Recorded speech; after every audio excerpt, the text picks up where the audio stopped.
One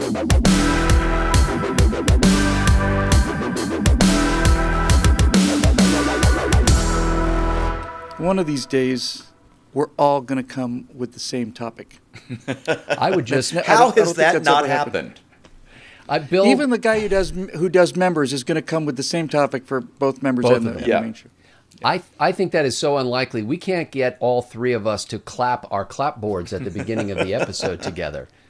But that's why we clap them. It's once you synchronize out the lag, they're in perfect sync. Yeah.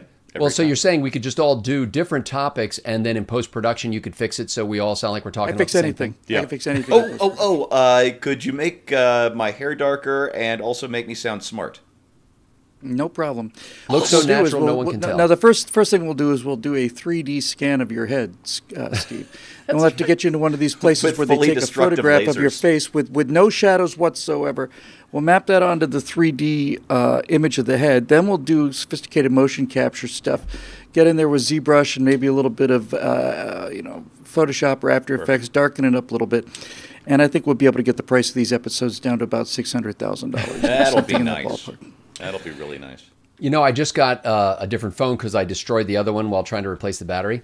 And this one has this augmented reality emoji thing where it creates an avatar that is supposed to look like me. And actually what it does is it looks like me if I were 23 years old. I need that phone. Yeah, but it's not really a lot like me. And then you can talk and it will move its lips, like you do, or you can move your head around or whatever. And I think we should do the whole show with those things because then we'll never age. Perfect. Well, it's funny you mentioned that. How so? Oh, it's just what I've been working on for the last 7-8 months. I'm about to unveil it. Okay. Keeping it Never secret aging. even from your closest friends. And I'll by send that, it I up don't mean to, Steve and I mean the actual producers of the show. As a matter of fact, I posted some test renders to our right angle drive. Feel free to take a look. They're in a folder called Org Meeting, I think. Cool. Called Borg what? Org Meeting. Oh, Org. Org. As in you will be assimilated? I thought he said Borg. We will indeed check that out. In the meantime, as Stephen Green is rapidly aging before us, slipping into his dotage, he does have this week's members only episode. So, Steve, you get the courtesy of going first and stealing all the good ideas. I do. Steve Green looks like the Morlock in the original Time Machine when he gets killed and lies against the wall, and the guy speeds it up and eye pops out, turns into a skeleton. Nice. Sorry, Steve. I didn't mean it to sound in a bad way. No. You know what? Just give me a good Hammer Dracula horror movie with Peter Cushing and Christopher Lee, because Christopher Lee always got the best death scenes. I love them. They scared me too. Yeah. What was I going to say? Oh, topics. I have them. Yes, I do. I don't know if you guys saw this, but today, what is today? The New York Times published an op-ed by aged former Supreme Court. Shut up. Yes, former Supreme Court Justice John Paul Stevens calling for a repeal of the Second Amendment. And did I just take everybody's topic? I don't want to. I'd like to avoid the passive voice in this, but you are hated by me. Is that what you were going to do? Not anymore. No, Bill. Well, why do you ask? Scott, I'm going to give you a very nice setup, though, because I chose this topic with you in mind. Does that make you feel any better? I got your setup right over here. It's just off camera. Oh, thank gosh for the tyranny of distance, as they say. Go ahead. Go ahead. Yeah, so Glenn Reynolds made a great point on Instamind today. He said that... parsing this op-ed, that at least it's a tacit admission that the Second Amendment does cover the individual right to keep and bear arms. So we've got that going. That's right. No, he's absolutely right. That's the way point. to do it. You really want to ban guns in the country, that's how you have to do it. That's right. Now, actually, I would totally disagree with that. So whatever setup you're giving me, Steve, I plan to talk about what I wanted to talk about anyway. Which is how this show works. But, yeah, of course that works for me anyway. We don't have to talk to each other when we can talk past each other. It works much better. But I think that for me, the myth is that you repeal the Second Amendment and suddenly there's no more natural right to defend yourself against individuals or a tyrannical government. If the Second Amendment created that right. No. Our nature, our creator, God, whatever you want to call it, creates that right to self-defense. The Constitution is simply the recognition of it. And even if you don't believe in any of that stuff, there's not an animal on the earth that does not have a right to. Bacteria defend themselves, for God's sake. And sponges. John Paul Ringo Stevens is going to have to also repeal the Ninth Amendment, I believe. Because that could be interpreted as covering a Supreme Court justice. Yeah, Supreme Court justice. But as I said, he's well. Actually, if you read the op-ed, he misstates a lot of the stuff in the 1939 case that established the kind of first attempts. The sawed-off shotgun case. Yeah, he's still on the court. No, he retired he's emeritus. in 06. I'm sorry. 08, something like that. It's been a little while. I have a hard time keeping track of these things. Anyway, the guy's 97, 98 years old. Okay. So he still looks up to Ruth Bader Ginsburg as his big sister. It's his kid sister. And she's the energetic one. All right. So, sorry. You know what struck me about that, Steve? I'm sorry.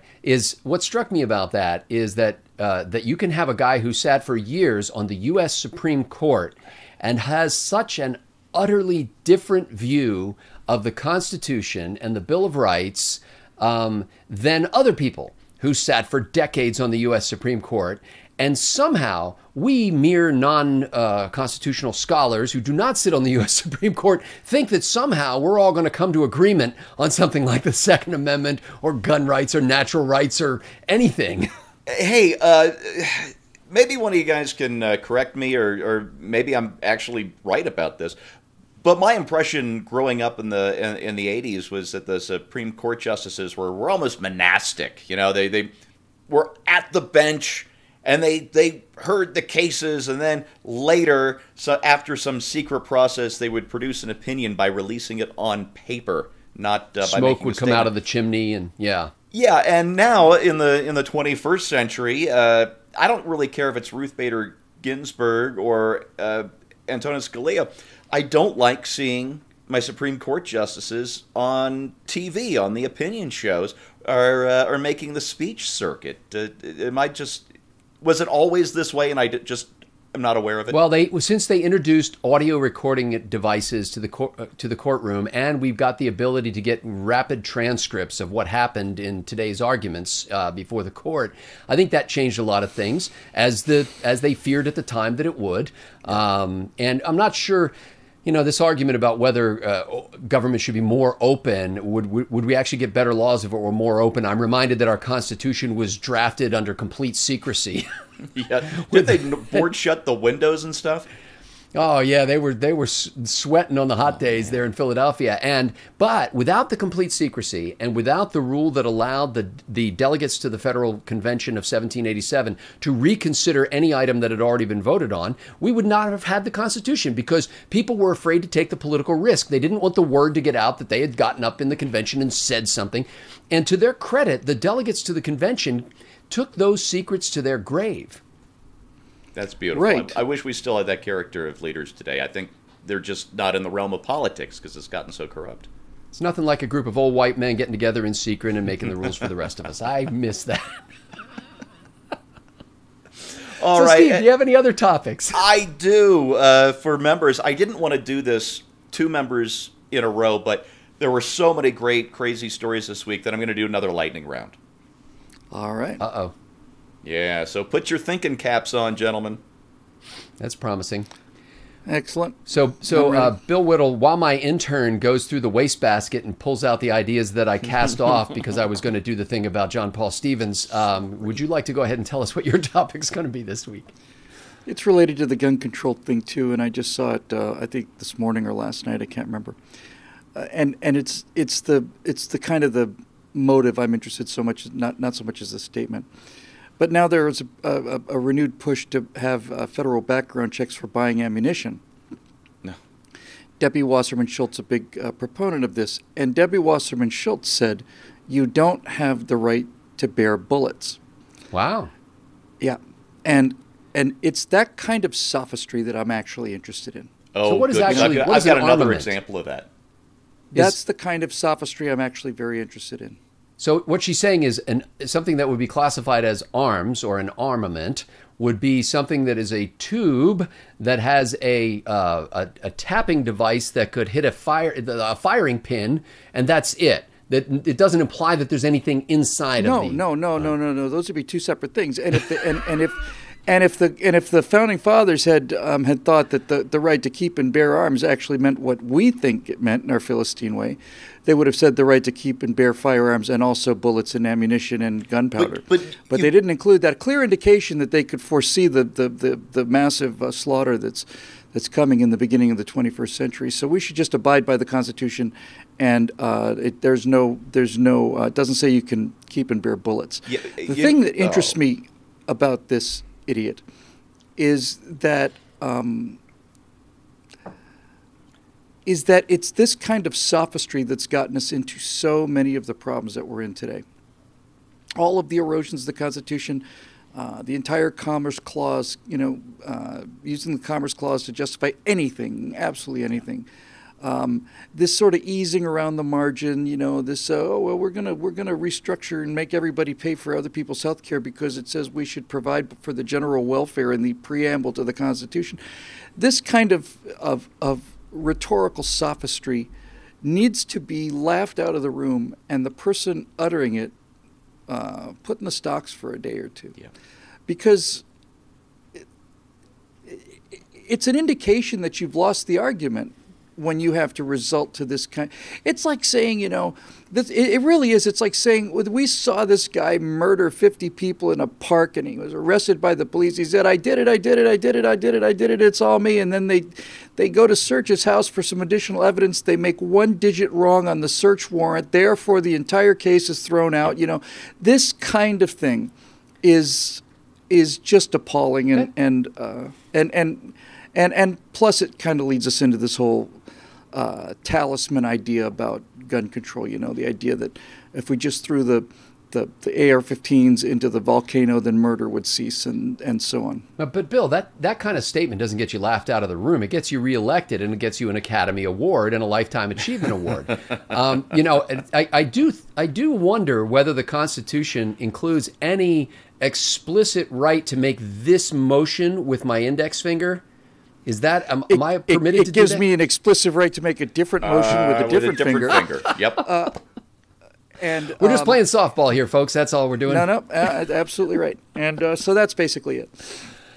All righty, ladies and gentlemen. Well, I actually have no topic at all for this week, and so thank you. Good night. Thank you, Cleveland. You can do a modern art segment where you basically say, and here's the question, and then remain silent. That's right. Yeah, that would be. And I've got funding from the National Endowment for the Arts to do that, and the National Endowment for the Arts. Edgy. Which is a non-profitable foundation based in Texas that provides nutrition, housing, education, and clothing for a small family here. Several dozen people have contributed to that fund. I've made major withdrawals from that fund, actually. We appreciate that. No. Here's the deal.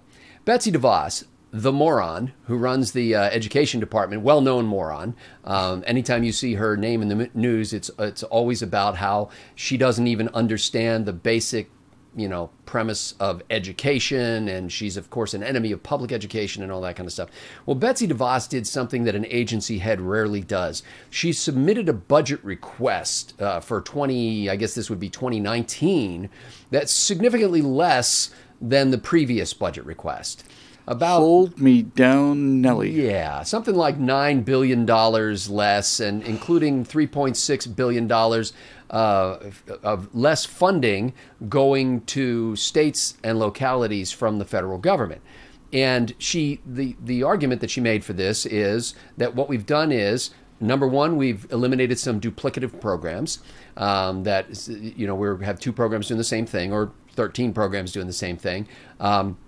Number 2 is the current education department staff is actually, for example, in the area of civil rights, which is one of the areas, budget areas that they cut back the spending in the civil rights area, was because her team is actually much more efficient than the Obama administration team was, and they're getting their job done faster, and they don't need as much time or money to get it done. So, wow, what an idiot.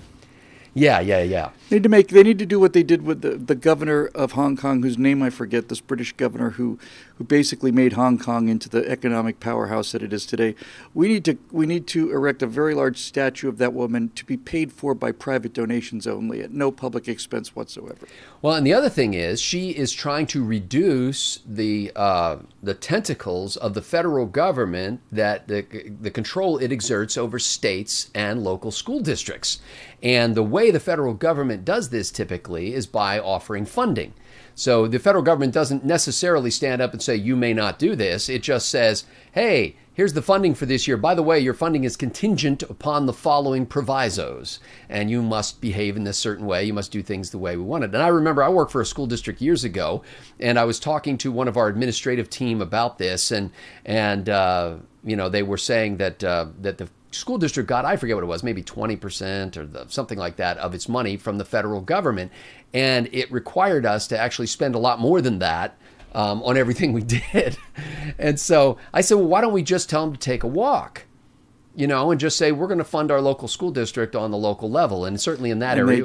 They just blew fuses, didn't they? Yeah, Smoke them out of their ears. That was an absurd suggestion that the local people should control those decisions. So I'm actually, I don't pretend to know in detail everything that Betsy DeVos is doing, and maybe she's a moron. But I know in this case, she's kind of moron. Yes, let's get more morons like this. Love it. Faster. All right, ladies and gentlemen. Well, we are excited to be with you again this week. I forgot to tell you guys. I had a guy named, I want to say his name is David, his wife's name is Jamie, and his daughter's name is Brenna, maybe? I may be getting that part wrong. Jenna. I think it's Jenna. Anyway, they stopped by my store where I work in Texas. They were on their way from Houston to Oklahoma City, and they stopped by just because he's a fan of Right Angle, and he just wanted to come in and say hi. And that is sweet. Is he a member? Will he get to see this? I don't get commission on that kind of thing, by the way. I just want to let you know. You probably cost Scott Ott a significant drop in revenue due to lost sales. He's going to lose the house now, thanks to you. Yeah. Why don't you take your gratitude and your loyalty away from this place? We never want to see you again. It was so sweet. And I hope I got those names right. Sweet. I should have pulled it up because I actually posted their pictures to Instagram and Facebook, so you can easily go and correct the record with that. But it was really neat because we're just talking, like I kind of couldn't figure out why they were there, and I'm looking at them when they first walked in, and I'm thinking, did these folks buy something from me, or did we talk about buying something and now they're coming back to buy something? And I just really couldn't get it. Anyway, as we got into the conversation, the missus, I asked her whether she watched the show too, because it was clear that he did. And she said, not so much. She's seen it a few times, and she thought it was pretty good. But he is like addicted to it and just watches it back to back to back, like binge watches the show. And you could tell, as sweet as she was, that this was, pretty much going to tear their home apart. This was no, it wasn't. We are the crack cocaine of family destruction. Yeah, we're bringing people together. That's right. What do they call that? We're home wreckers here at Right Angle. But anyway, I know that for every couple like that is having their marriage torn apart by this show, that there are thousands of others out there that we'll never hear about because they'll be in divorce court faster than you can say Jackie Robinson. There's only one. There's only one couple. That's right. Because we are watched by literally scores of people, and I just don't think that would be the case, That's the one. Well, anyway, we're grateful for your enthusiasm. Just seeing the smile on the face of this Right Angle viewer just thrilled me to no end. And I told them that I would tell Bill and Steve about it, and I forgot to do it until now. So, ladies and gentlemen, we're going to get to it and record this week's episodes of Right Angle. So for Bill Whittle and Stephen Green, I'm Scott Ott. Thanks to the members at BillWhittle.com for making Right Angle possible.